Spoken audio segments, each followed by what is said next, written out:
کے اعتبار سے، اور آپ دعا کریں اللہ کی بارگاہ میں کہ ہم تمام نشانیوں تک پہنچے اور یہ ایک عنوان مکمل ہو جائے تاکہ جو لوگ قیامت کی نشانیوں کے حوالے سے معلومات حاصل کرنا چاہتے ہیں تو ان کو معلومات حاصل کرنے میں کوئی دشواری اور دقت نہ ہو۔ اس جنگ کو جنگ جمل اس لیے کہتے ہیں کہ جمل کہتے ہیں اونٹ کو، اور اس جنگ کا نام جنگ جمل اس لیے پڑا کہ اس جنگ کو حضور علیہ السلام نے خود جمل کا نام دیا، اور یہ جنگ جمل اس لیے ہوئی کہ اللہ کے رسول صلی اللہ علیہ وآلہ وسلم نے ارشاد فرمایا کہ حضور علیہ السلام فرماتے ہیں کہ ازواج مطہرات میں، یعنی نبی کریم رؤوف الرحیم صلی اللہ علیہ وسلم کی ازواج میں سے ایک بی بی صاحبہ ایسی ہوگی جو اونٹ کی بڑے بڑے بال والے اونٹ پہ سوار ہو کر وہ جنگ کے لیے تشریف لے جائیں گی۔ آقا کریم صلی اللہ علیہ وآلہ وسلم نے اپنی ازواج مطہرات کے سامنے اس کا ذکر کیا۔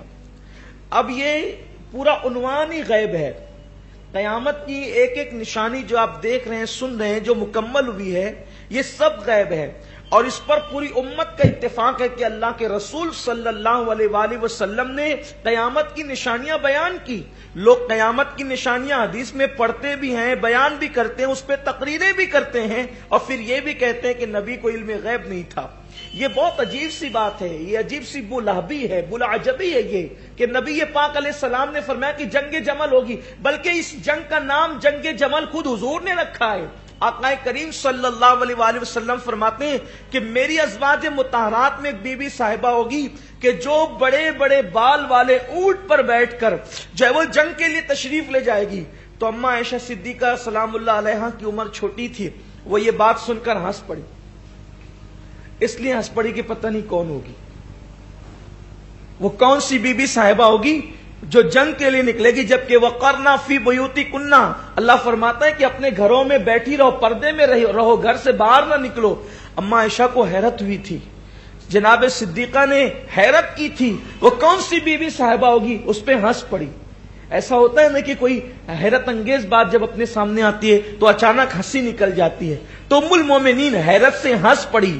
حضور نے فرمایا عائشہ ہنسو مت، مجھے لگتا ہے عائشہ نہیں فرمایا بلکہ پیار سے فرمایا، یہ خاص بات ہے، وہاں نام نہیں لیا حضور نے، بلکہ میں او حمیرہ، آقا فرماتے ہیں او حمیرہ ہنسو نہیں، شاید ہو سکتا ہے کہ وہ بی بی تم ہی ہو۔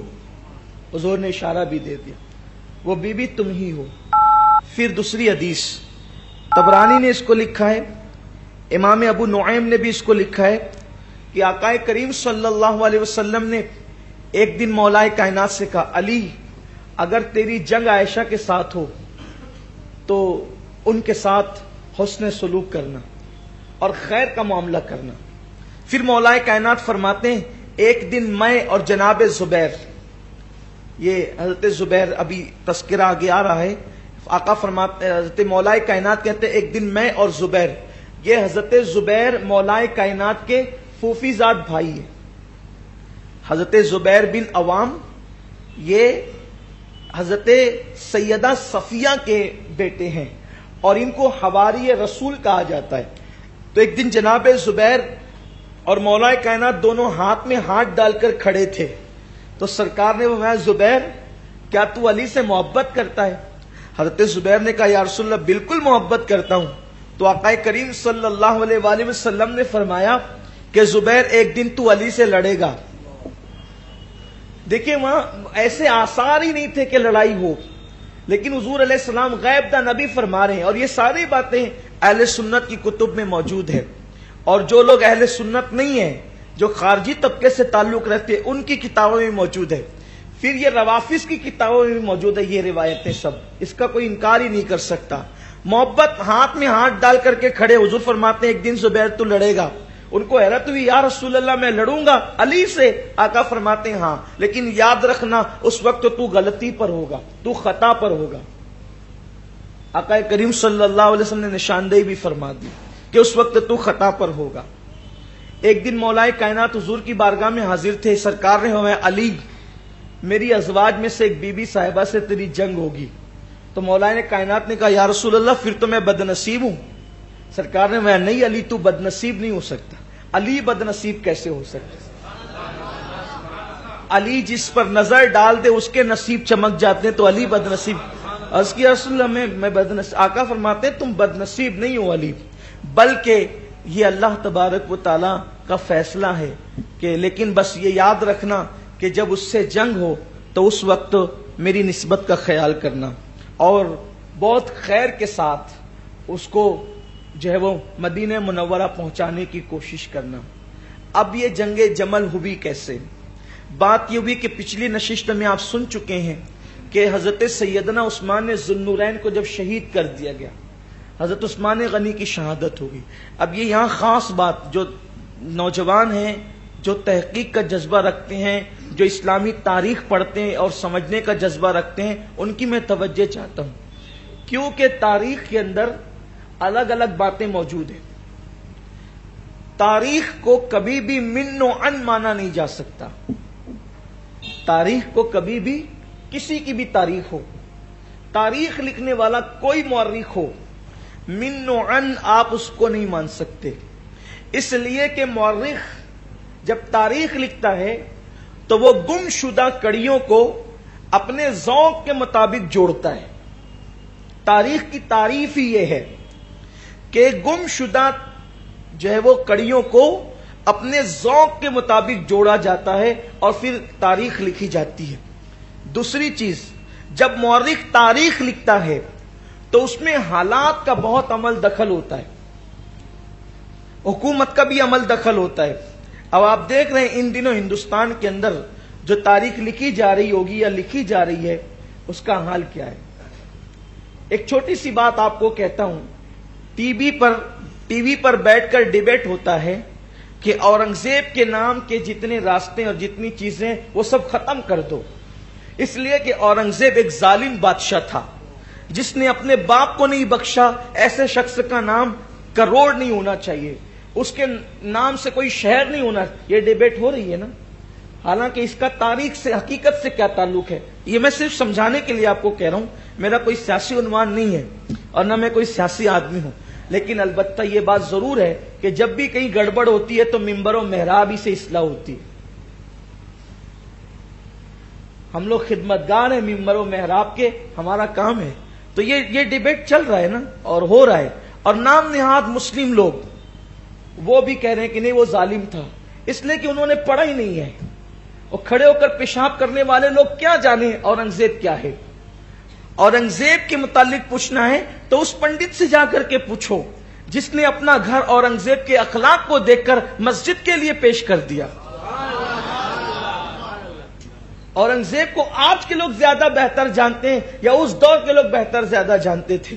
اورنگزیب وہ شخص ہے جس کی حکومت کے دور میں کسی عورت پہ ظلم نہیں ہوا.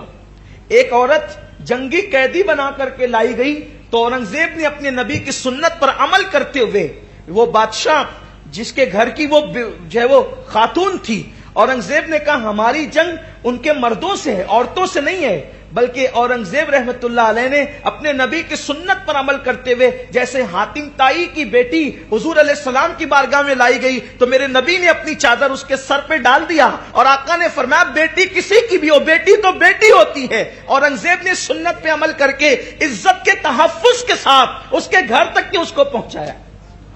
یہ تاریخ ہے, تاریخ کے انمٹ نقوش ہے. لیکن برا ہو, چونکہ تاریخ جب مرتب ہوتی ہے تو حالات کے پریشر میں, تاریخ لکھی جاتی ہے تو حالات کے دباؤ میں. مورخ ہمیشہ حالات سے متاثر ہو کر لکھتا ہے. کتنا بھی عادل مورخ ہو, کہیں نہ کہیں حالات کے دباؤ میں اس کا قلم پھسلتا ہی ہے. اگر میں نام لینے بیٹھوں تو پھر اس صف کے اندر بہت سے نام آئیں گے اور آپ اس کے متحمل نہیں ہیں کہ آپ اس بات کو سن سکیں. لیکن آپ کے اور اپنے مطلب کی جتنی تھی میں نے کہہ دی. مورخ کوئی ہو, چاہے آپ نے ابن خلدون کو لے لیں, علامہ ابن جریر طبری کو, بڑے محترم نام ہے یہ, ابن کثیر کو خود لے لیں اور بھی لوگوں کو لے لیں, لیکن کہیں نہ کہیں قلم آپ کو پھسلتا ہوا نظر آئے گا.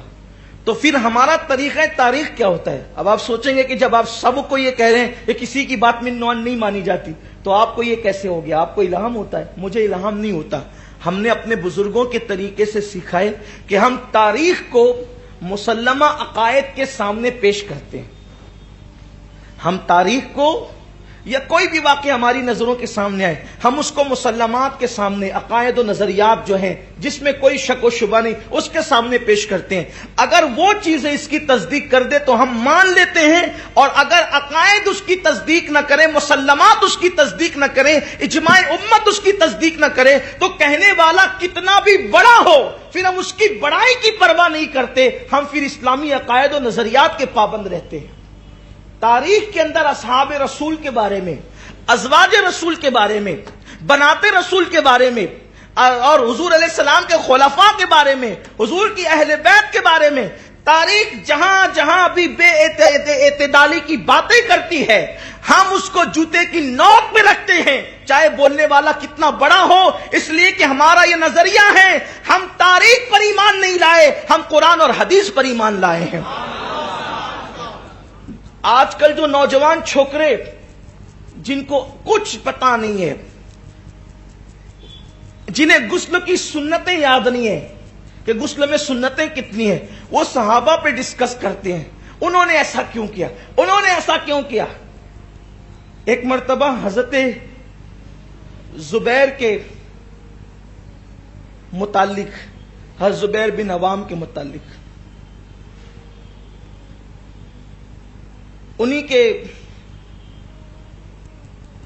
صاحبزادے جو حضرت عائشہ صدیقہ اما عائشہ کے بھتیجے بھی تھے، انہوں نے کہا اما عائشہ یہ بتائیں، توجہ کریں کہ حضور کو لوگوں میں سب سے زیادہ چہیتا کون تھا؟ اما عائشہ نے کہا علی ابن ابو طالب. تو کہا یہ حدیث تو آپ کو یاد تھی نا، پھر آپ نے ان سے جنگ کیوں کی؟ تو اس کا جواب اما عائشہ نے یہ دیا کہ تیرے باپ نے تیری ماں سے نکاح کیوں کیا. جواب یہ تھا کہ تیرے باپ نے تیری ماں سے نکاح کیوں کیا. انہوں نے جواب دیا کہ پڑھے لکھے تھے وہ بھی، کہنے لگے ام المومنین اس لیے کہ اللہ نے ان کی تقدیر میں لکھا تھا، یہ قدرت کے فیصلے تھے، اس لیے میرے باپ نے میری ماں سے نکاح کیا. اما عائشہ صدیقہ نے کہا یہ بھی تقدیر کے فیصلے تھے. اس وقت سب بھلا دیا گیا تھا، نظروں سے اوجھل ہو گئی تھی باتیں.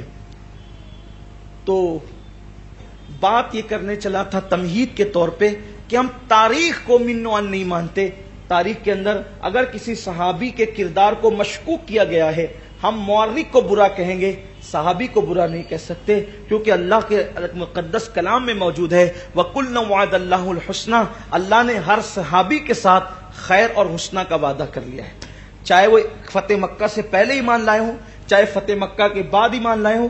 حتیٰ کہ کوئی صحابی حضور علیہ الصلوۃ والتسلیم نے جس دن پردہ فرمایا اس پردہ فرمانے سے ایک سیکنڈ پہلے ہی ایمان لایا ہو حضور کی محفل میں آ کر کے، وہ بھی ہمارے سر کا تاج ہے. ان کے متعلق بولنا تو کیا ہم سوچ بھی نہیں سکتے. یہ تمہید ہمیں یاد رکھنا چاہیے. آج کل جو سوشل میڈیا کا دور ہے اس پر ہر چیزیں اب آ گئی ہے، علم عام ہو گیا ہے، علم اوپن ہو گیا ہے. جزدان سے نکل کر اور اوراق سے نکل کر علم اب سوشل میڈیا پر آ گیا ہے، اور جس کو دیکھو اسکالر اسکالر اسکالر. وہ کیا اسکالر بنتے ہیں جنہیں کچھ مبادیات نہیں پتا، اسلام کی عقائد و نظریات نہیں پتا، لے کر بیٹھ گئے کتابیں، یہ صفحہ نمبر، یہ کتاب، یہ ایسا یہ ویسا. اس کو پتا نہیں جس کی کتاب پڑھ رہا ہے اس کا کردار کیا ہے، اس کو پتا نہیں جن صحابہ پر تو ڈسکس کرے تیری اوقات ہے. ارے صحابی اس ذات کا نام ہے کہ روئے زمین پر انبیاء کے بعد